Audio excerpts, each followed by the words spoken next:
A food bank in Mississauga has hit a critical tipping point, laying off several staff members for the first time in its history.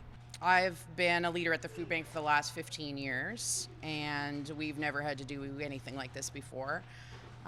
It's really painful. A service built upon helping others now forced to cut its own workforce by 16%, with Food Banks Mississauga cutting 7 positions in marketing and programming in an effort for the organization to save funds that CEO Megan Nichols says are critically needed to keep up with surging numbers. We receive our support from the generosity of individuals and companies out in the community.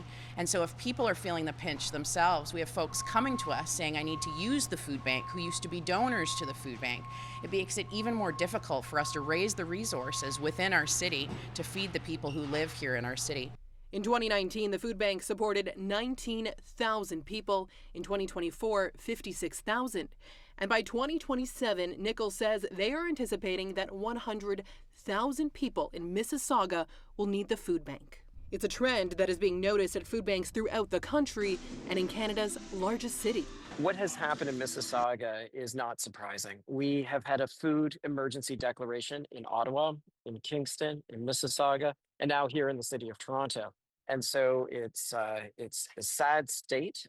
And what is frustrating about it is we know that there are policy solutions to fix it. The Daily Bread Food Bank confirming that in Ontario alone, 1 million people now use the food bank. And when you think about the most vulnerable in our society, those that can't have their right to food fulfilled, to be, in a situation where the caregiver is being laid off, then we know that we're in a situation that we have to act immediately.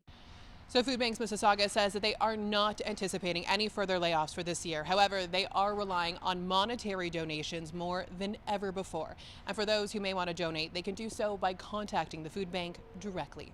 Alessandra Carneiro for City News in Mississauga.